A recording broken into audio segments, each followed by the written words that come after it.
Hi everyone, I'm getting back to you with a door bevel angle and bevel length calculation overview. What I have here is a rectangle drawn with a diagonal on it from corner to corner. This represents a door, cross section of a door. I made it shorter than a real door and wider than a real door to exaggerate the angle so you can see better. The measurements are for real. The numbers throughout will be based on a real door, so that's a 30-inch door, 762 millimeters, and inch and 3/8 thick, 35 millimeters thick. It's gonna be metric throughout in millimeters. I don't want to bother with fractions, okay? But the calculation and everything is the same. I hope you had a hearty meal, because this calculation is gonna need some serious brain power and your scientific calculator. So I pre-printed some of the stuff so I don't have to write too many things. First calculation, it's going to be 6 steps like I said. The first calculation is based on the fact that we have here a right angle triangle. Other than a diagonal, 2 right angle triangles, other than the diagonal going from A to C, this is also a hypotenuse of 2 triangles. I labeled one triangle is going from point A to point B to point C. At point A we're going to calculate an angle in a minute. Point B is a right angle corner, and point C is where the bevel action is going to happen, because the door is pivoting or rotating around point A as it opens and closes like so. The first calculation needs a tangent function right away.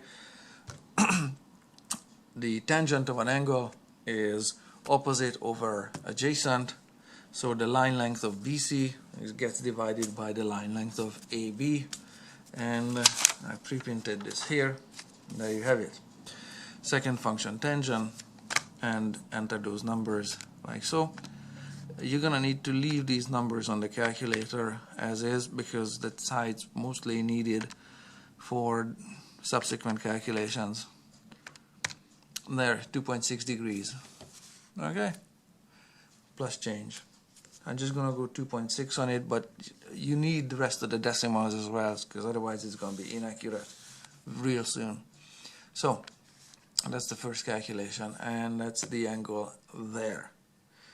Okay, 2.6 degrees is there. I know it's barely legible with pencil. The next calculation involves this line that I drew here. It's a perpendicular line. This line is perpendicular to the hypotenuse AC. We need to know the length of it. It's important. Now that's point D, and the square corner, I know it looks like doctor, but that's point D and the square corner, okay? So to calculate the length of line segment BD, it's gonna need the cosine function. We have this angle, let me just fill it in so you get it. We have this angle known because it's the same angle as this angle here. I'm gonna explain it to you in a sec, why it's the same. You're gonna see it in 20 seconds.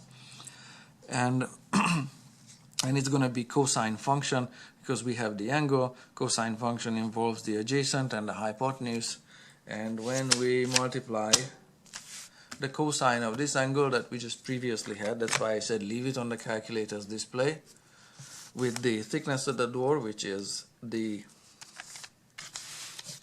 line segment B to D.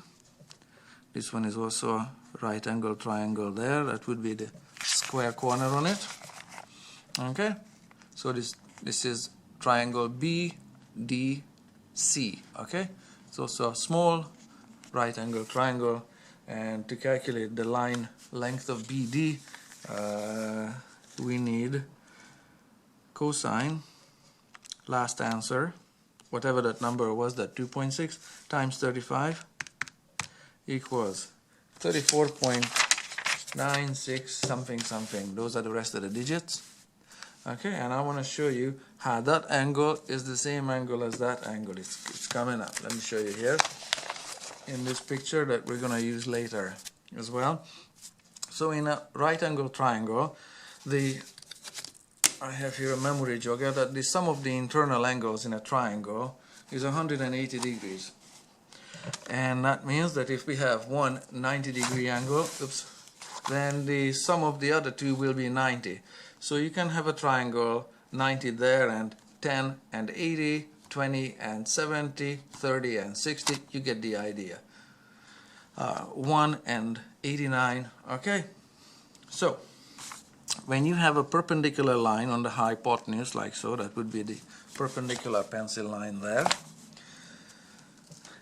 This perpendicular line here splits this 90-degree angle to 20, 70 in this case, or 10, 80, or 1, 89, whatever the case may be.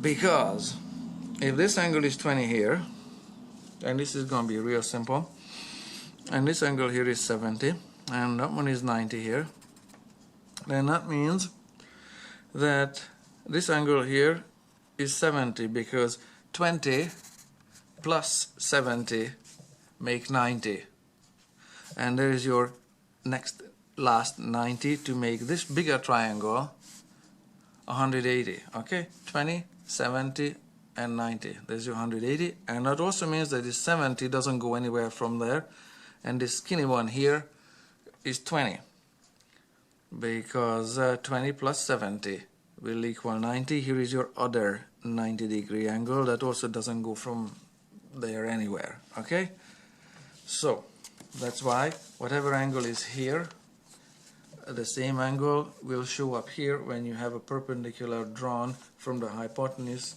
to the 90-degree corner. So that's why if this one is 2.6 degrees plus change, then that one is 2.6 degrees plus change. That's not the bevel angle. The bevel angle is going to be about half this 2.6 degrees. We're coming to it. Okay. So there's 2 calculations down, 4 to go. The next calculation is a Quart calculation, and in pencil it's really hard to see, so I drew another one here under the yellow sticky. Line segment A to B got renamed as a radius, and line segment A, this is still corner A to C got renamed as, well, it's not exactly to C, but in that direction is also a radius with the same length. What I did, I poked the compass here and I made an arc like so. Where it intersected this original line segment AC, it created a new point, point E.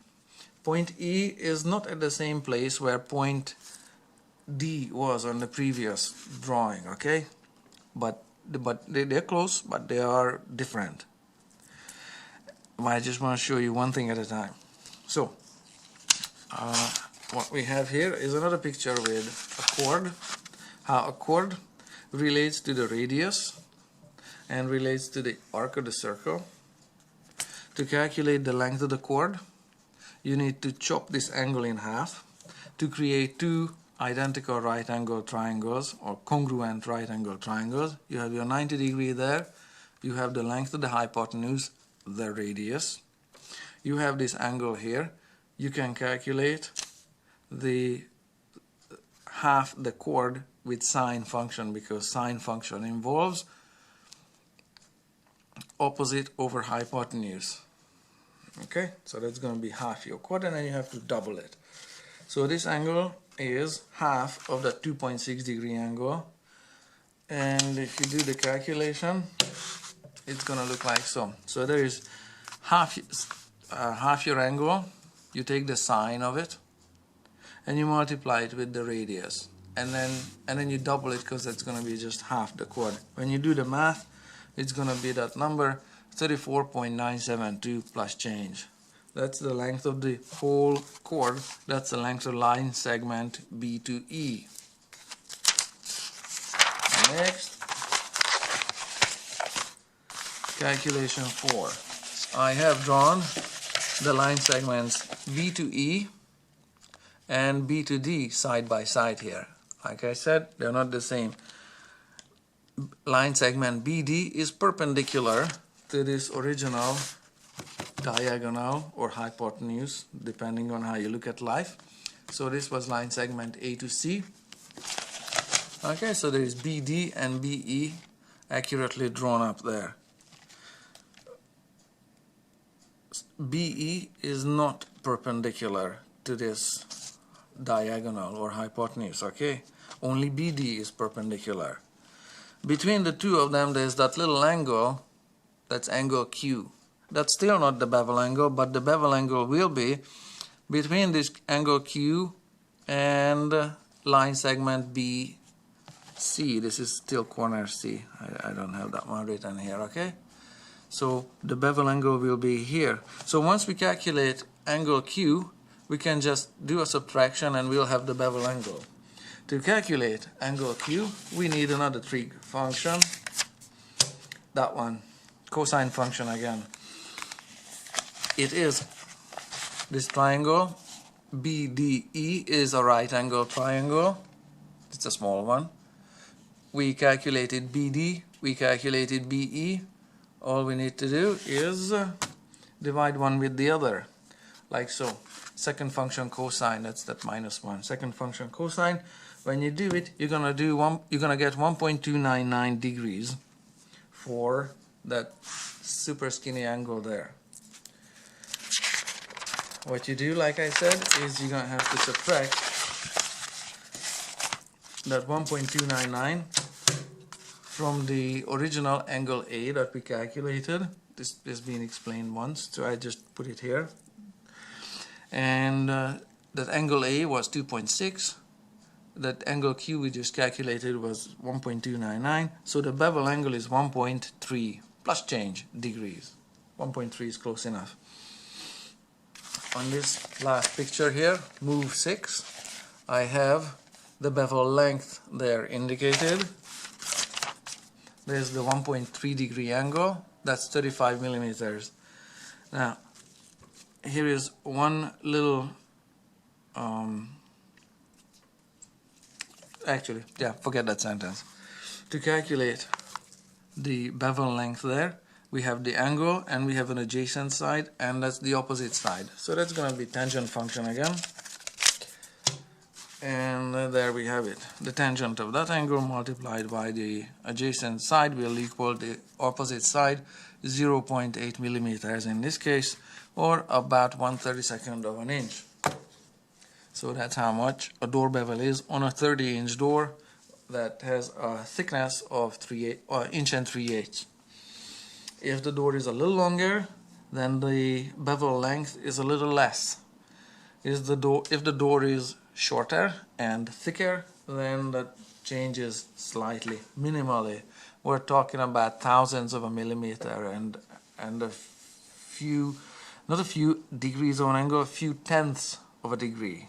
Okay, so it's going to be more than 1, but it's always going to be less than 3 degrees. So that's my calculation overview. I have just one question to you, or well, it's actually one task or a challenge. So if the pivot point is actually ahead of the door here, that I marked on the paper there, say that's where the hinge is. You know, or I could draw it elsewhere, but okay, just go with that. Then you have an additional right angle triangle from here to this corner here. And that's not gonna be line segment A to B. That's gonna be longer. And you have another hypotenuse from corner B to, that's point H for hinge pivot point. You have this additional right angle triangle on top of this right angle triangle. So my question is, what is the actual bevel angle and bevel length if you have to factor in this additional triangle here that changes the line length from H to B? That's going to be a whole new line length, okay, because it's not going to be the same as it was for A to B. It's now H to B. So what is the actual bevel angle and bevel length on a 30-inch door that's 1 3/8 wide. Do tell.